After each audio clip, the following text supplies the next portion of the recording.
Good morning. I'm Dave Crouch.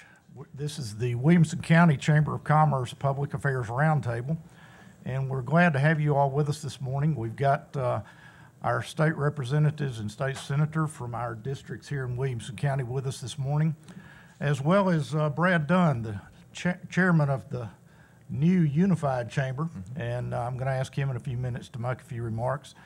But first of all, I'd like to introduce our guest this morning, Senator Jack Johnson. He is our senator now from Williamson County. He'll give you some more details about how that's worked recently. Charles Sargent, representing the 61st District. Glen Casada, representing the 63rd, and Jeremy Durham, which is representing the new 65th District. So we'll start this morning by letting each of the gentlemen take about 5 minutes and tell us a little bit about their committee chairmanships and assignments, and what's particularly on their mind this morning. So Jack, if you would start, give us an overview there. Thanks, Dave. Good morning. It's great to be back. This is an exciting time when we're back here on the first Monday, or the last Monday of January, because it means we're off and running with the new legislative session. And might point out, we're also beginning a new General Assembly. We convened the 108th General Assembly, I guess, 2 weeks ago or 2.5 weeks ago. The Constitution calls for us to do that on the second Tuesday of January. We start, and with the elections this past November, we did begin a new General Assembly. Want to welcome our newest member to the delegation, Jeremy Durham. Happens to be my state representative over on the western side of Williamson County. I've let him know I complain a lot. I'll be calling him a good bit. I do too, though. So, but no, he is a great guy. He's going to do a great job and be a great part of our team. Dave asked me to touch on this. It is somewhat interesting. Williamson County has a number of distinctions, but at least with regards to state government, we are now the only county in the state that is one county, one senator, in one county, and 3 fully contained House districts. With redistricting, reapportionment, which took place or went into effect this past November. Of course, we have a census every 10 years. We have to redraw our district lines, just like they do at the federal level and the county level. Williamson County was 107 people over the minimum number to be a Senate district. And so it just barely had enough people with the new population numbers from the 2010 census to be a fully contained Senate district. So I'm the only senator in the state that is one senator, one county. And then we are also have the fully contained 3 House seats. So that's pretty exciting. Another interesting tidbit for those that are political junkies, I should say, is that prior to redistricting, I was the largest Senate district in the history of the state, representing about 264,000 people. With the growth in Williamson County and southern Davidson County, no Senate district had ever been that large. Today, as it stands, I'm the smallest by population Senate district in the state. I don't know what that's going to do to the volume of emails and phone calls that I get, but we will see. But it is an exciting time. It's also very appropriate, Dave, that we'd be meeting this morning, because tonight we will hear the governor's State of the State address. What happens is we convened our General Assembly. We had 3 days of organizational processes. Then we took a 2-week break. That's for new members to move into their offices, to hire their staff. And if you walk through the halls of Legislative Plaza, there's a lot of furniture out in the hallways because people are moving offices and things. And so that has wrapped up, and so we officially kick back off for our actual legislative session with the governor's State of the State address tonight. So we're excited about that. We'll probably touch on some of the things that we anticipate hearing.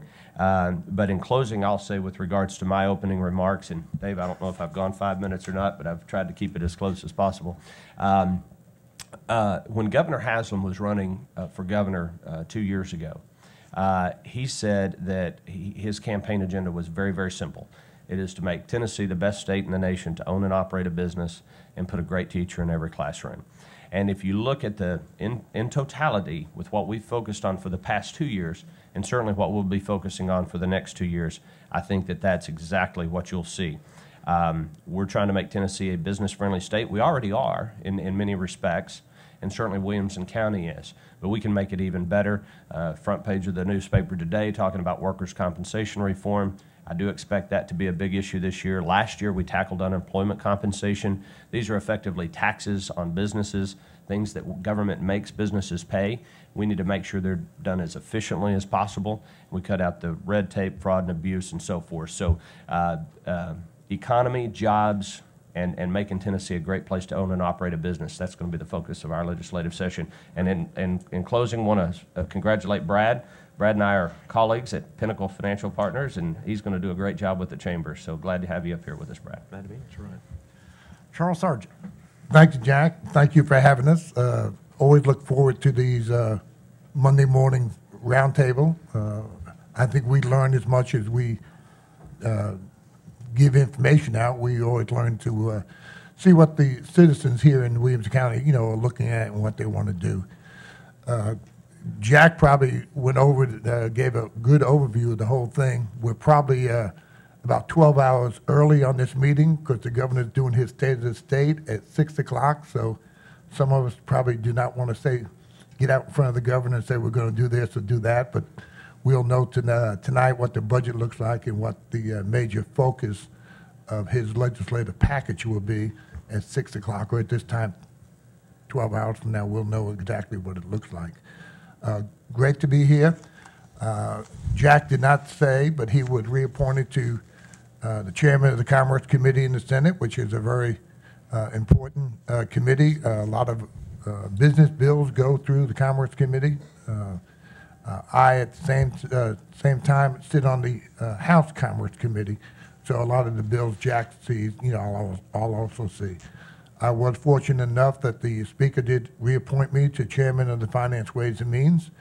So we'll be looking at the budget like last year and looking at doing some things on lowering some of the taxes, and look forward to that and work with the administration on that.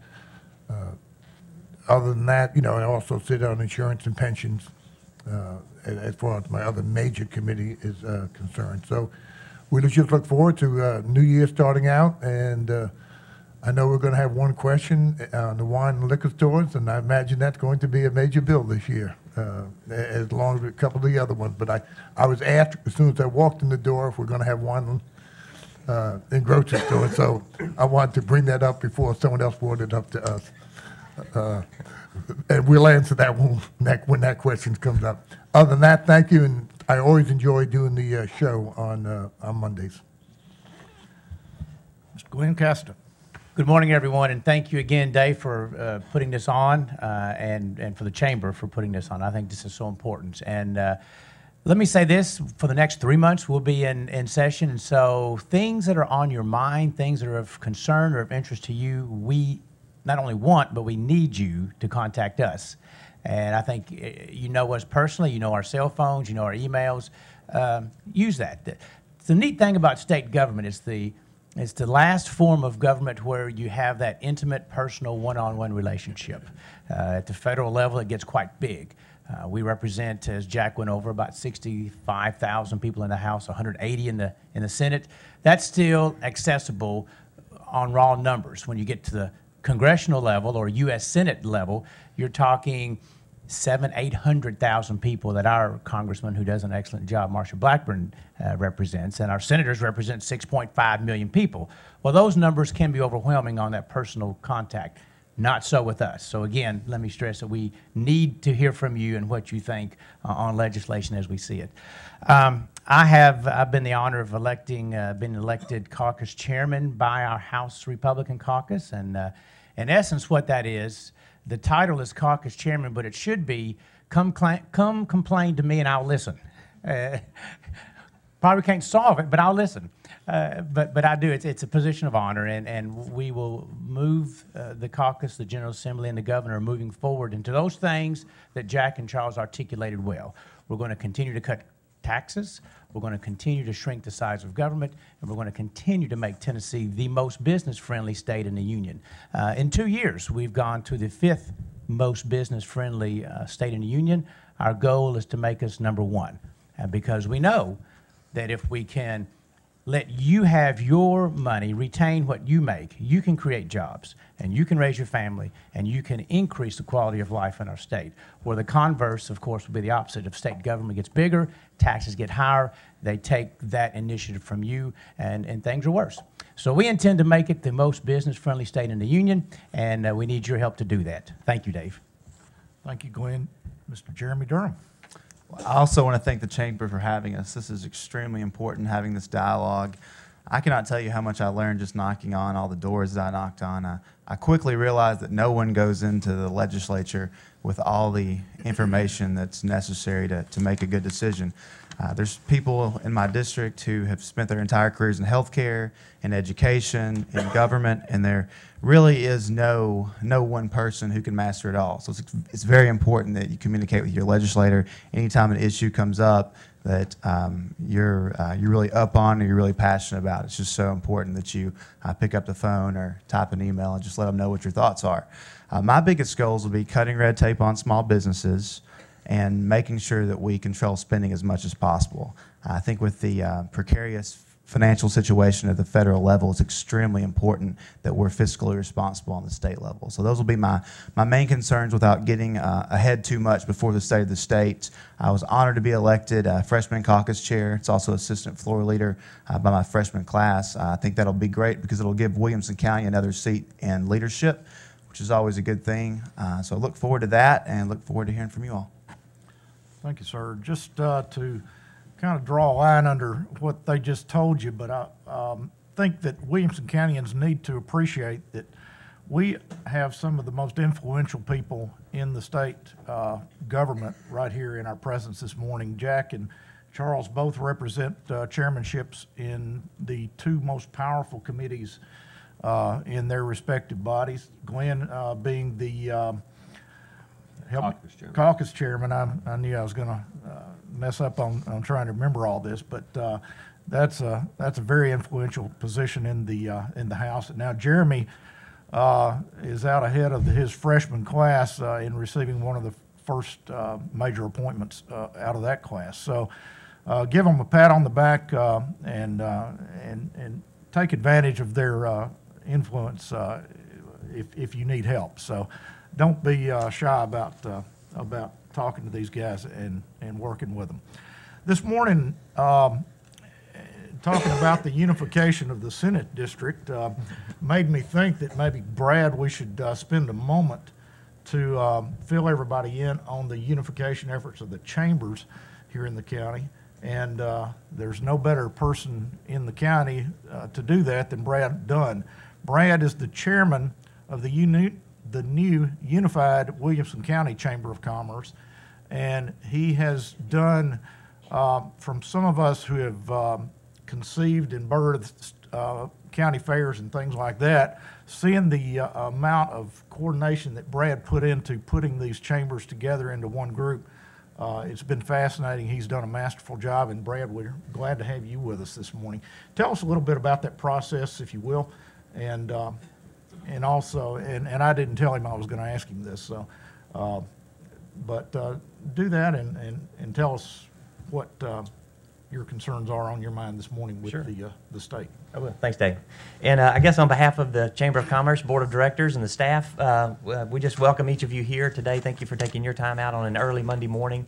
I know this is sort of regular fare when we're in session, and just appreciate you guys and your contribution to this community, because it truly is, as we all know, an exceptional place to live, to work, to learn, to play, and being in the position that I'm in right now as the chairman of the chamber, it gives me sort of a new view on just how fortunate we are in this community. So I'm glad to be here, and the unification of the chamber, not to go too deep into detail, but I would just tell you it was one of those things it was an idea whose time had come, and as conversations occurred throughout the community for the past really couple of years, the level of cooperation, collaboration, and just energy that followed, it was really not hard to lead, because I was kind of being pushed a lot of the way, honestly, in very, very positive ways. So I think we sit here today in kind of a program that has been a staple of the chamber that was in Franklin, but that is now unified. And this is an example of a program that we want to keep and continue and try to support even in new and more meaningful ways. Charles mentioned that we may be a little 12 hours early. Maybe the governor's watching us to kind of see what he needs to talk about tonight. I don't know, but lots of good things come out of Williamson County. The one thing I was going to mention and maybe let you guys speak to was one of the kind of unexpected, I'd say, benefits of this process, and Mayor Anderson over there would I think agree, is that while we stole Matt Largent from him as the head of economic development as our new incoming president, it does give us an opportunity to work together in some private and public partnerships in ways that we haven't in the past, and that should directly impact not only our business community and chamber members, but the community as a whole. Matt and I had a chance to meet with Commissioner Haggerty a couple of weeks ago, and I know there's a lot of things going on in economic development at the state level. So I may just sort of toss that out as the first question, to, from y'all's perspective, things that you know of that you're hearing that are coming down the pike as either initiatives or things that we need to be listening to as a community, particularly business community. Please, if you could just share some of that, that'd be great. Who would like to address that? Well, Commissioner Haggerty's been in town a number of times in the past 4 or 5 months.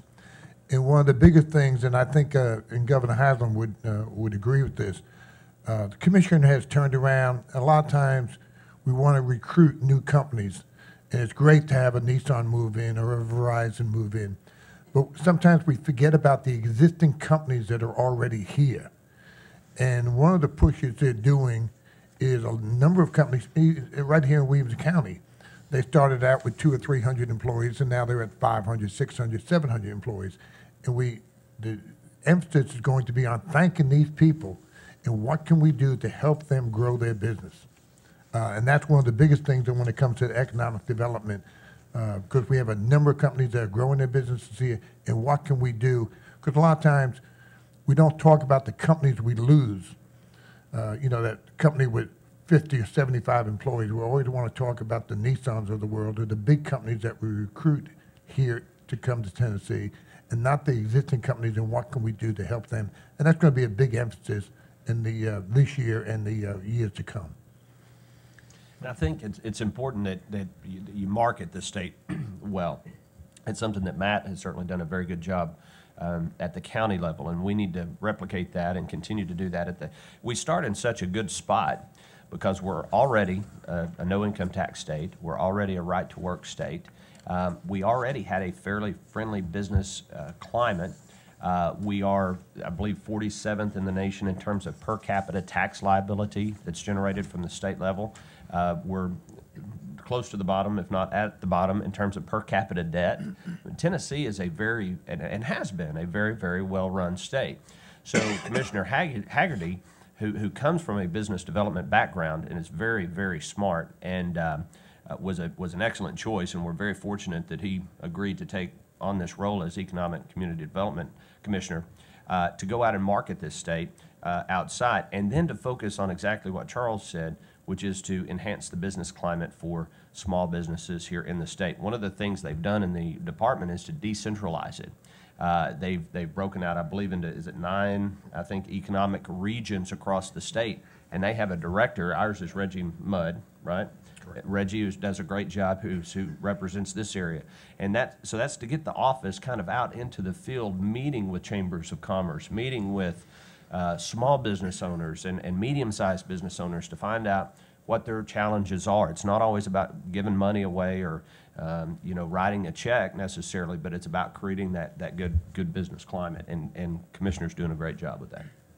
If I could add to that too, sometimes in life you don't have to be great. Sometimes if your opponent's weak, that helps you win the game. And when you look at a lot of the states in the union, now they're close to bankrupt. Their pensions are bankrupt, the state's bankrupt. California now has a state income tax of 13%. I mean, things like that drive people to our state. And though we are a very business-friendly state, thank goodness the other states are just mismanaging their states, and we will reap the reward of that. That's great. This morning, it's time for our audience to get involved, and if some of you would start making your way toward the mic up here while I'm asking the next question, we'd like to have you all get involved and let them let us know what's on your mind and ask any questions that you think might be relevant this morning. But first, Mr. Durham, I understand you're one of the first freshmen to file a bill since you've joined the legislature. And why don't you tell us a little bit about that and what your goals are there? Well, my first bill was a bill blocking Medicaid expansion pursuant to Obamacare. I just think it's extremely important that we don't put our state in a very bad financial position. If you look back at the last time that we had much larger Medicaid rolls, that was back in the Bredesen administration, and we had to cut people off our rolls in order to not potentially bankrupt our state. So with the federal fiscal situation, it just doesn't seem like we can rely on these funds for any kind of significant period. And if we're not prepared to fund this program ourselves or this expansion ourselves, I just don't think that we have any business doing it. So that's my bill. Great. Do you all have any observations on that subject? Everything's good.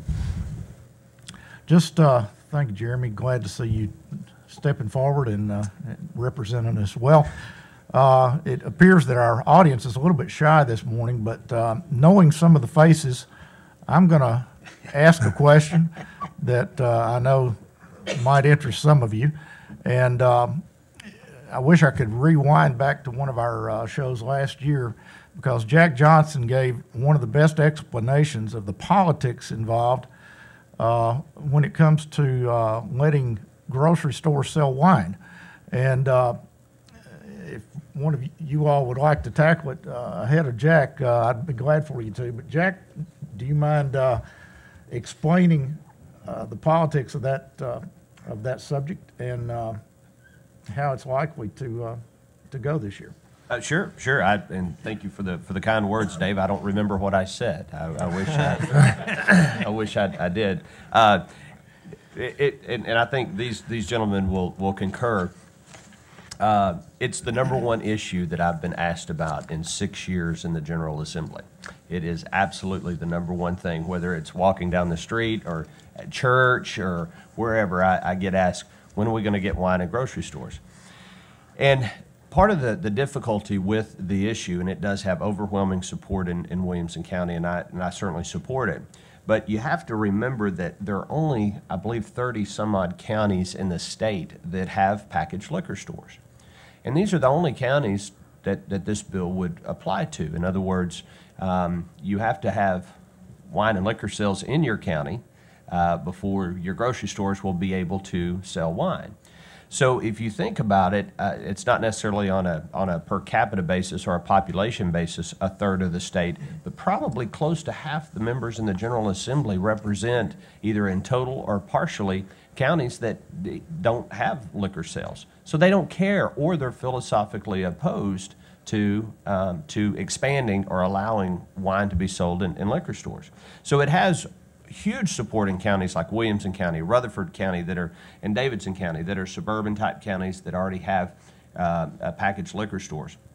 But there are a lot of rural counties out there that, again, they just don't care, or they don't want to pass it. So all that to say, it's more difficult than people would think to get a bill passed. What the rumor I'm hearing this year is that they're going to allow counties to hold a referendum.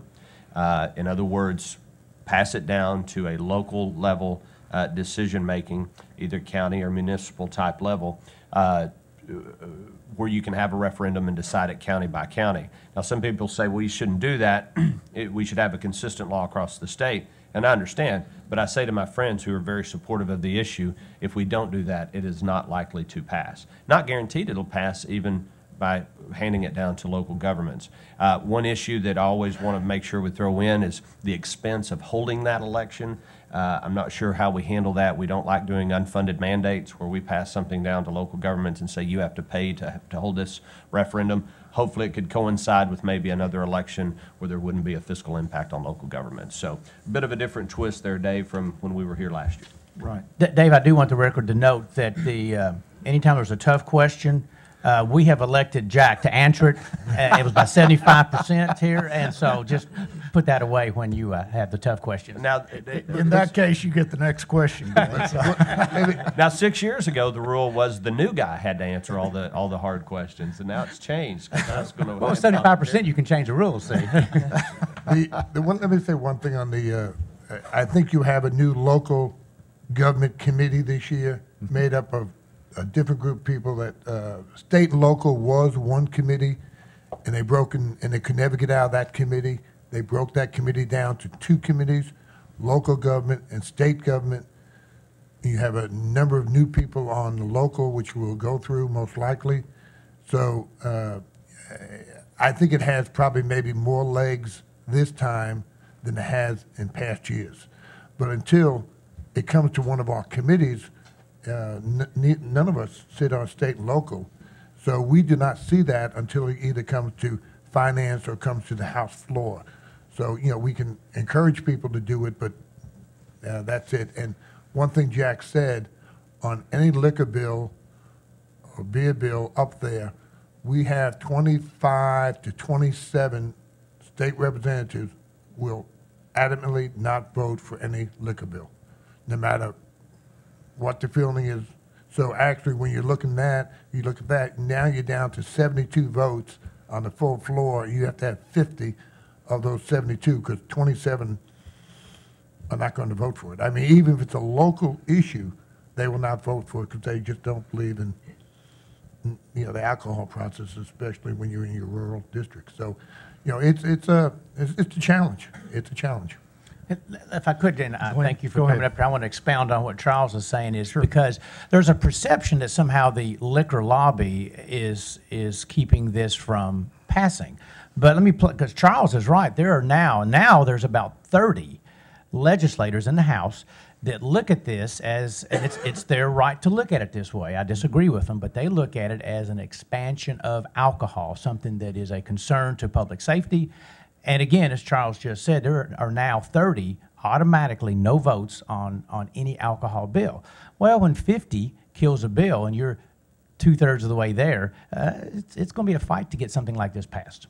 Right. And Jack, one of the things that you mentioned last year, I'll never forget this, I don't know why, but as you put it, and maybe you can dress it up a little bit after I try to express it, but for many, many years, setting up a liquor store next to Kroger or Publix was a very good business model. And all of a sudden, if this bill passes, it's going to make that business model very precarious, I guess is a way to put it.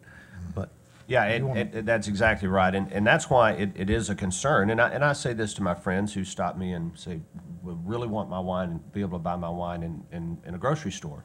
And I understand that, and we're all supportive of free market and competition and those kind of things.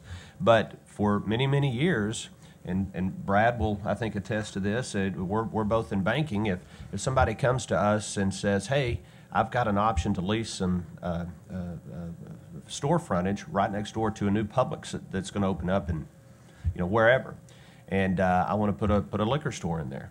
That's a very sound business model, and if you're otherwise qualified, the bank might be interested in making you a loan on that.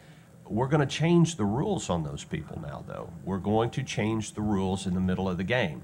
We may have antiquated liquor laws in Tennessee, and I would argue that we do. But when you're going to change that, you're going to, I believe, if passed, some people will go into bankruptcy. Some of these packaged liquor store owners will tell you that 60% of their sales are wine. Now, they'll maintain some of those wine sales. So an interesting component of this is to say that if we're going to allow grocery stores to sell wine, we should also allow liquor stores to sell something other than wine, liquor, and lottery tickets. And that's all that they can sell now. Wine, liquor, and lottery. You go into a liquor store and buy that nice bottle of wine, you cannot buy a corkscrew to open it. You can't buy margarita mix with your tequila in a liquor store. So you can't buy potato chips, cigarettes, anything else. So if we're going to liberalize the laws for the grocery stores to sell wine, then you should at least be able to buy a bag of ice, or some other thing that you might need in the liquor store. Interestingly, the grocers, when they first came to me about this bill, didn't want to do that. They said, no, we want to sell wine. I said, well, then we ought to let liquor stores sell potato chips. They said, no, we're not going to change the rules for them. Well, that's one of the reasons this bill hadn't gone very far in years past. That attitude is changing now, and I think that it'll go hand in hand. So, Great. Now, yes, ma'am. Hi, Are you on I'm this? Debbie Hunter. Okay. Good morning. I'm from WAKM, and I'm going to change the subject a little bit. Is that okay? If you, Debbie, I can wait. if you'll let the gentleman behind you come ahead, because he's on the same subject, and let's stay on it just another moment, and then Debbie, if you will come back, I'd appreciate it. I'm Bart Quillman. I own Red Dog Wine and Spirits in Franklin. Know y'all. Seeing a lot of you up in the legislature, I do most of the testifying for the Retail Association. The question and I understand Williamson County. I think Williamson County is sort of one of those places where if you do drink wine, then probably a lot of your friends drink wine. If you don't drink, most of your friends don't drink wine.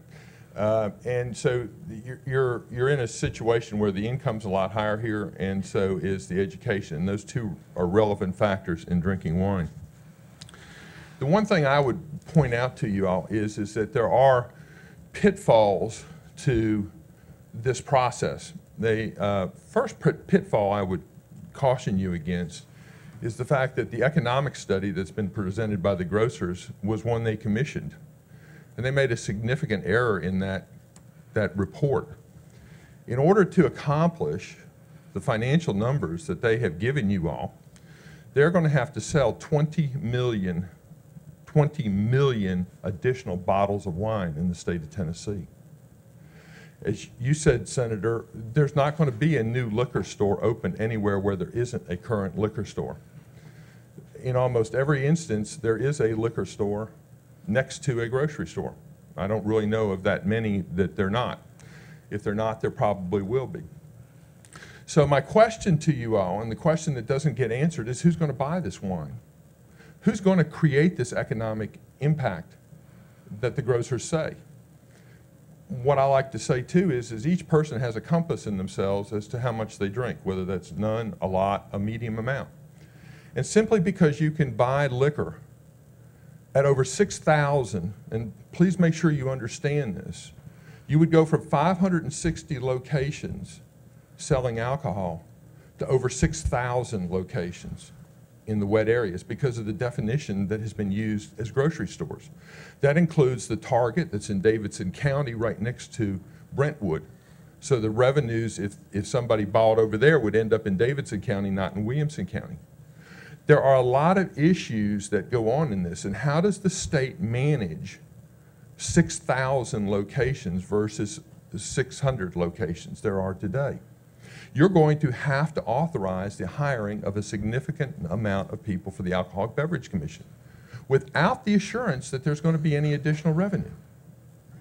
The other thing I would point out to you, you say, and a lot of people say, well, we charge a lot of money in liquor stores. We make a lot of revenue.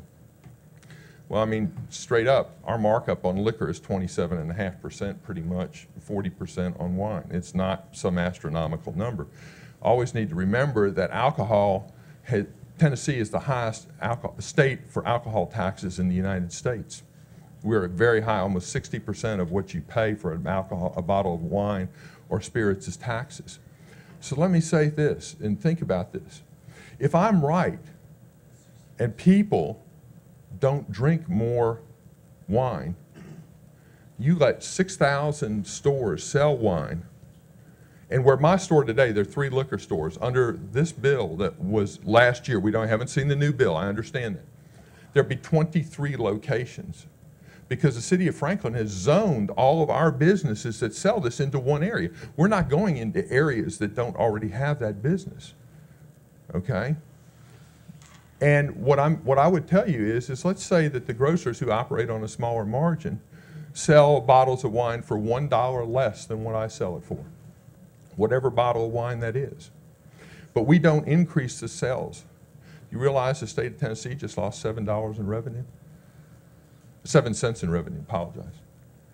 So sales tax, you have to remember, for the want of better things, is you want us to be profitable because we collect taxes for you. But if somebody comes in and cuts the price of that and can't sell more of that product, you're not going to make any more revenue.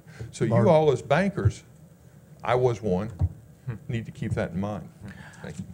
Mr. Quillman, we appreciate your comments, and I think he has eminently illustrated how complicated these things can be, and that's why we're here, is to try to flesh out some of those complicated issues and help all of us understand them better.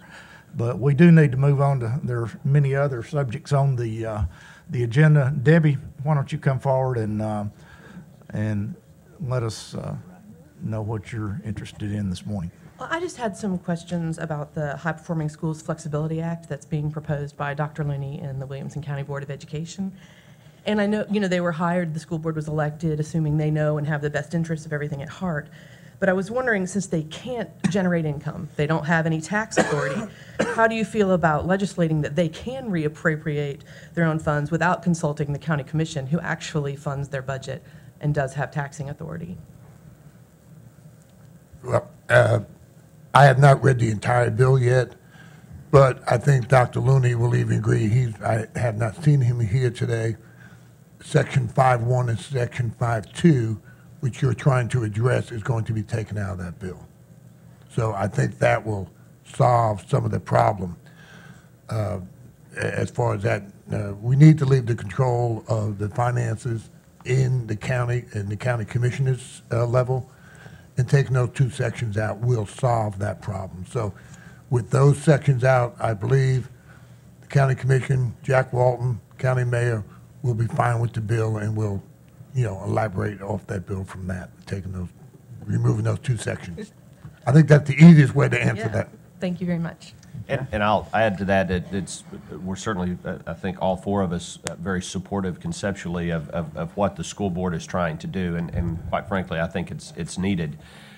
It's not going to be necessarily a slam dunk thing for us to pass, I think, although I'm very optimistic about the choices.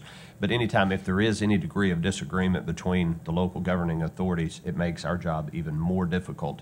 So our preference would be to have school board, county commission on the same page, universally supportive of the effort so that we can move it forward. Okay. Mr. Buchanan. Gentlemen, Jeremy, it's good to see a young face. That's wonderful. This is Gary Buchanan, by the way. I'm going to be brief. I just want to comment. I know we're wearing wine and liquor stores out, but I just want to make one observation. My son's with Disney Public Relations, lives in Celebration. I've visited down there over the last 16 years. There's a Publix grocery store outside the entrance, and there's a liquor store across the street. And I don't know all these fancy statistics, but I just know I haven't seen it being detrimental to either business down there. It's a good issue. What I would like to ask a question about, there's a lot of discussion going on with violence in schools. I want to compliment Rogers Anderson, our county commissioners.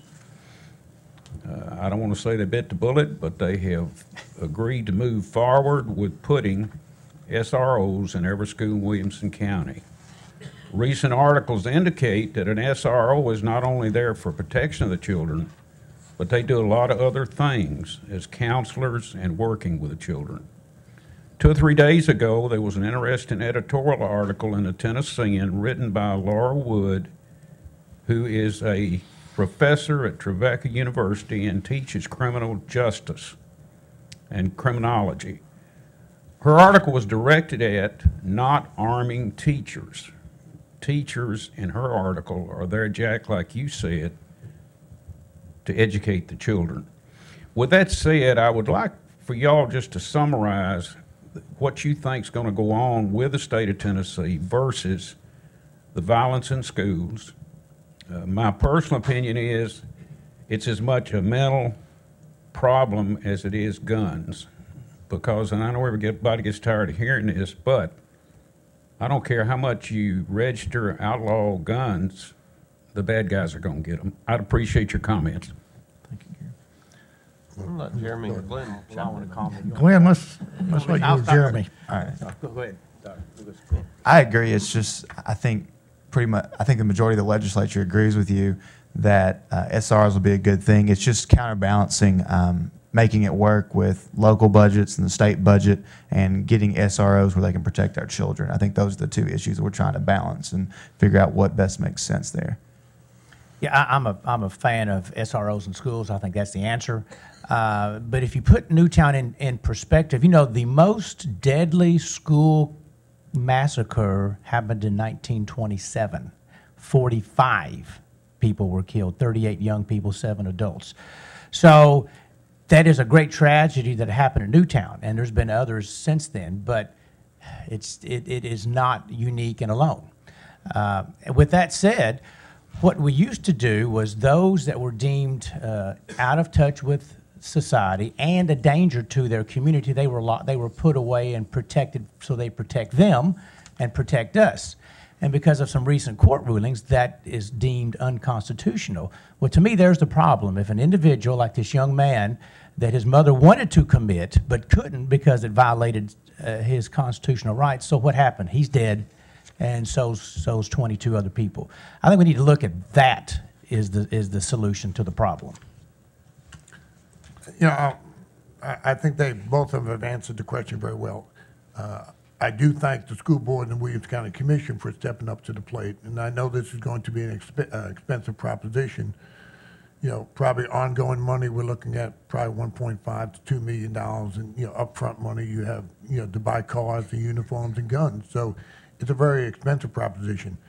The only other alternative I've even heard of yet, and there's a program out there that vets that are retiring from military, that they were trained, and there's a program out there that they have some of these in some of the schools.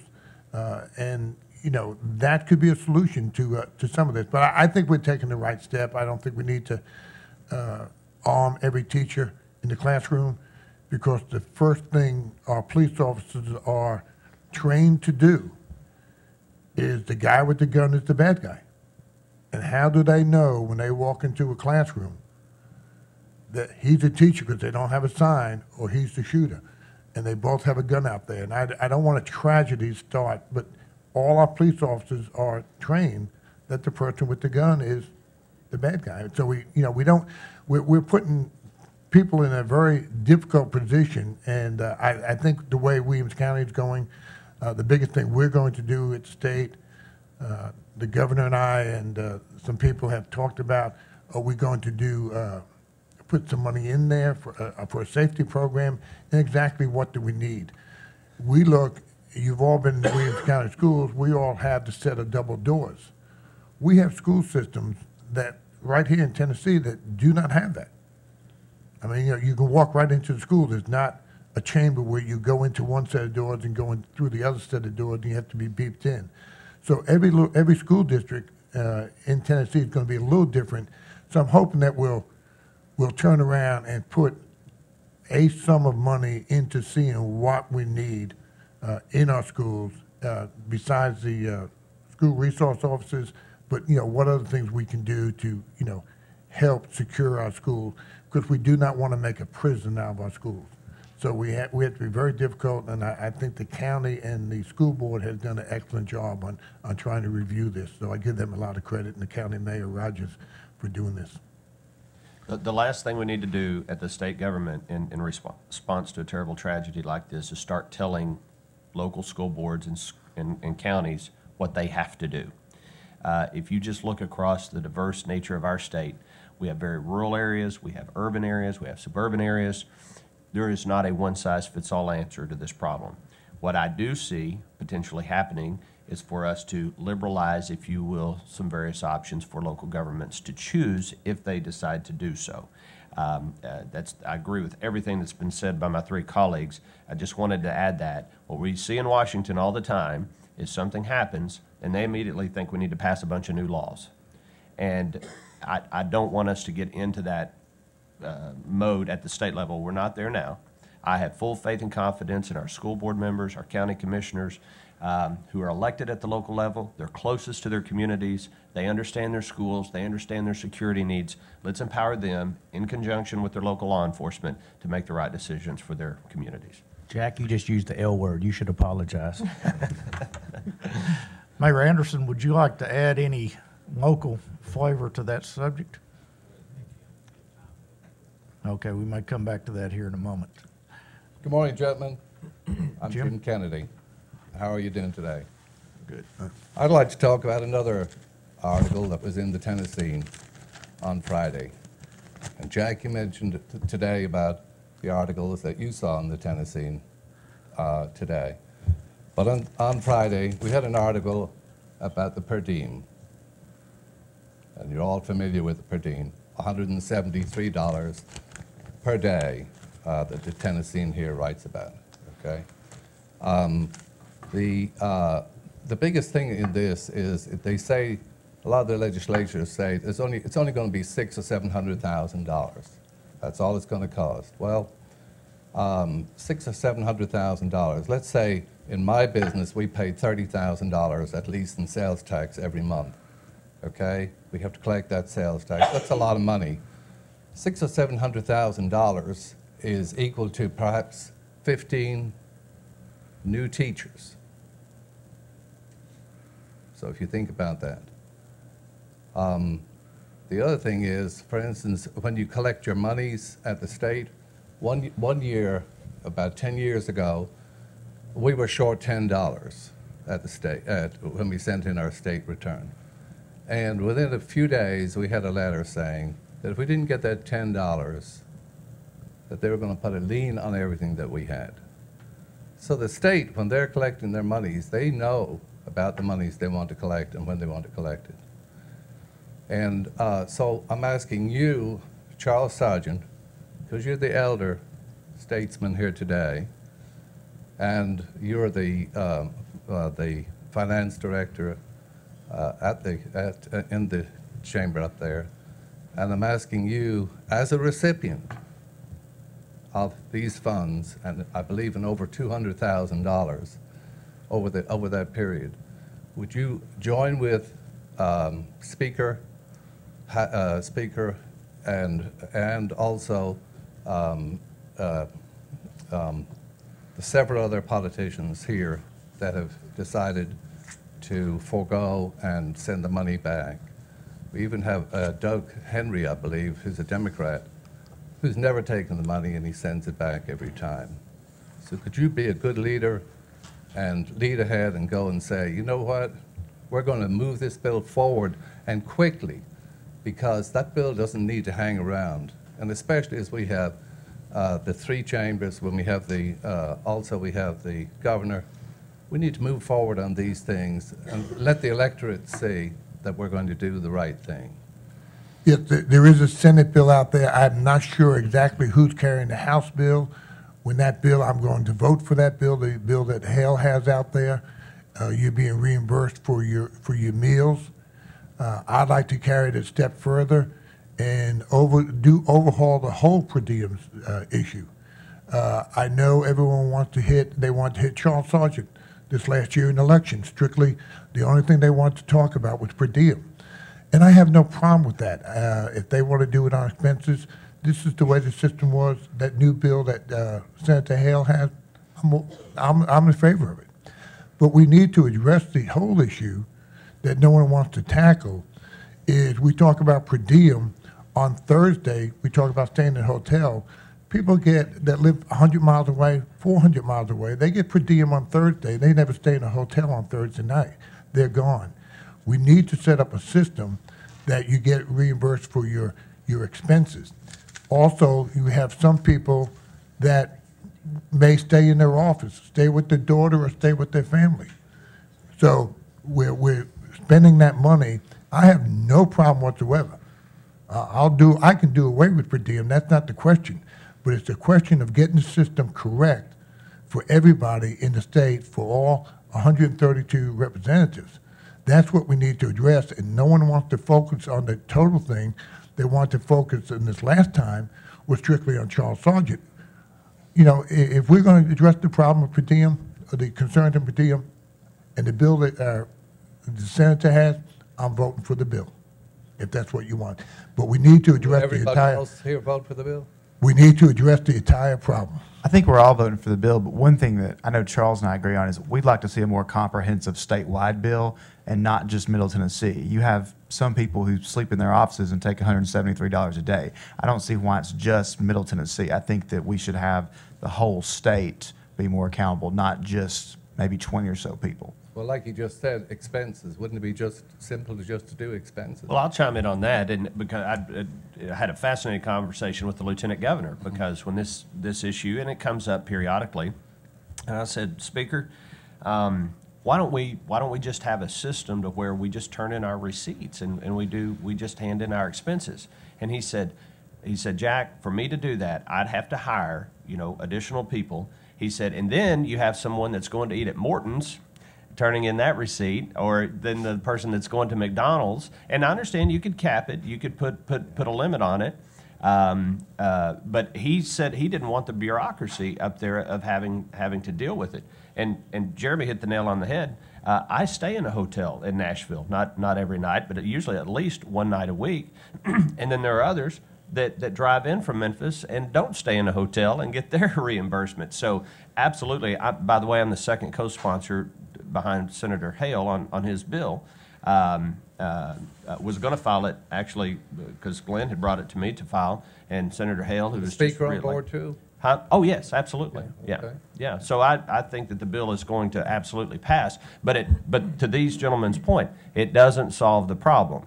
And when people are trying to make an election year issue, attacking people like Charles over something that is really somewhat misguided in terms of. Well, Jeremy said that you were in favor of not taking it, didn't you, when you were in your campaign? But he didn't attack anybody. What I'm saying is No, Charles has been I don't think personally anybody's attacking anybody. attacked. Oh, no, well, you didn't pay any attention to last year's election. Tennessee clearly lays it out. I understand, but what the point I'm trying to make, though, is people are trying to make a personal issue out of it, and Charles was personally attacked in his reelection campaign, and it was very misguided. It was very misguided. I don't think anybody's trying to make a personal issue out of it. We universally support the bill, but it doesn't solve the problem, is, I think, the takeaway. Well, I think the main thing is that we need to get it needs to be about expenses. Appreciate your point, Jim, and I Thank think you. I think everybody here understands the issue and the complications of it. As someone that once looked at running for the State House a few years ago and seeing how much money they make, I wasn't willing to do it, so it's. I think it's safe to say we don't do it for the money. Right. It's a very, in my opinion, it's a very small pay for the amount of work they put into it as it is. So, in fairness to them, I'm going to put in a plug on that side of the issue. But Mayor Anderson, if you would step up and give us a flavor maybe of the local side. We've got about 7 minutes left, and if you'd take a couple of those and maybe respond, I'd appreciate it. Well, thank you, and a pleasure to see the freshman. I think he'll do a wonderful job up on the hill. Brad, thanks to the 1W1C for sponsoring this again. It's always a good thing to have our representatives sit here and take questions, and sometimes they get a little uncomfortable when people come up there. Welcome to the local level.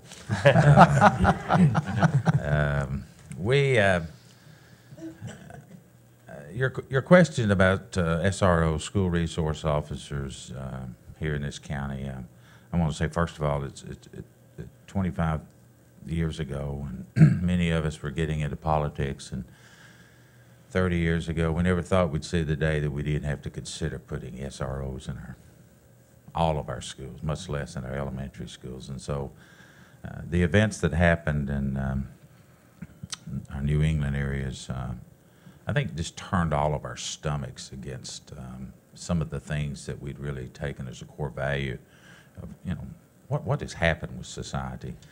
The gentleman's comments about being some mental health issues, no question, that's part of it. And SROs are just part of that same process that we're going through.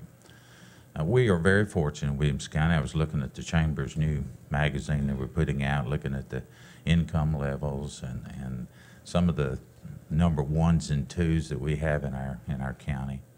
We're able, because we are a AAA bonded county, along with Franklin and Brentwood. We've got some money in the bank. It's not just laying there.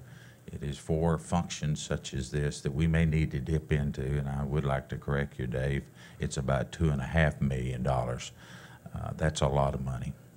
And that's just to get us through the end of this fiscal year, which is the end of June. It is important that local control, Jack and Charles and Glen and Jeremy will soon find out. I think this county is well run. I really mean that. We make mistakes.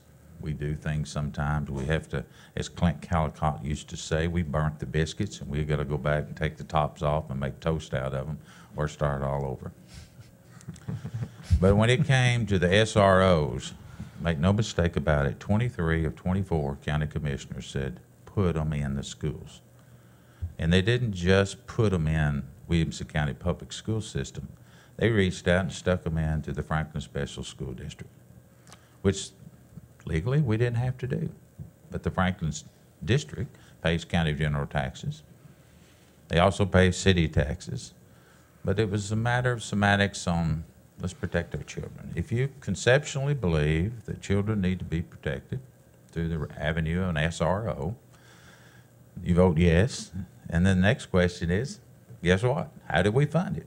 And so we're going to fund it. It's not going to be real easy, but those are the things you do, just like in your businesses and like in our households. You weigh what the priorities are.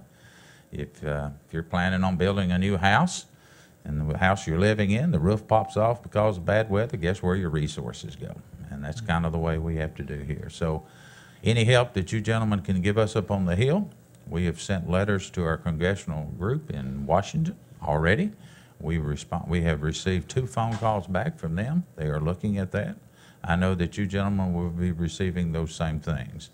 And we would ask for your help, either through the BEP or through over in the safety side. Different funnels of money go different ways and percentages are shared. I guess I want to leave you with, and Dave, it gives me an opportunity to say there's lots of good things going on at the state. And I got to wrap it up. Keep the local control. Don't make mandates up there that take the power away from these men and women that are living in our community that allow us to make those decisions. There's not one person here that can't get to me at any time, day or night. I don't got to go, Dave, but remember that when you change physical rules, responsibilities, and things up there. Thanks, Dave. Appreciate you giving us the local side of that issue, and I'm sorry I'm not giving you all as much time as we usually do to wrap. We've got about 2 minutes left. If you could each take 30 seconds or so, and any final comments that any of you would like to add? Jack? Well, we're at that point where things start getting pretty crazy, starting tonight about, I think I get down to the Capitol about 2 o'clock today, and I am booked solid for the next 3 days. So things get to moving fast and furious. Come see us, call us, email us. If you want to come down and hang out with us, come sit on the floor with us, and when we're in session, you're welcome to. We're doing your business up there at the Capitol, so please remain engaged. We have a very engaged county, but that's what helps us be able to do our job. So please stay in touch and come see us. Thank you, Jack. I'll just wrap by saying, please stay in touch, and the more information, like I said, we always learn more than we give out, I think, sometimes, and we're just here to listen to your concerns. Thank you. Lynn? We all get the kind of government we ask for, so if you don't ask, you don't get. So be engaged. Stay in contact with us, and we'll continue to make Tennessee the best run state in the union. Great. I guess just remember that we're here to serve you, and just make sure we have all the information from you to help us do that. Gentlemen, we certainly appreciate your time that you took to be here, and we always do. Look forward to our next meeting on the fourth Monday in February. Brad, if you would like to make a final comment. I just real quickly would extend that personal invitation not only to the 4 of you, but also to everyone here. On February the 25th will be our next meeting in this format. And with 1 minute to go, I would invite you to the Chamber Luncheon on Tuesday, February the 19th. It'll be a breakfast, actually, at Jameson Hall at 8 a.m. So as As a chamber, we want to have various formats for folks. But finally, I would just like to extend a personal thanks not only to Dave Crouch, but to Nancy Conway for helping make this possible today, along with our elected officials. So thank you all very much for being here from the chamber. We got an awesome chamber staff, and we certainly appreciate all the backup help we get from them. We appreciate you all being here, here in the audience, and those on our TV audience. We would encourage you to come and actually sit in the auditorium with us and participate in the discussion. We look forward to being back in a month and hope that you will join us at that time. I'm Dave Crouch, and hope that you'll come back for the next Public Affairs Roundtable. Thank you.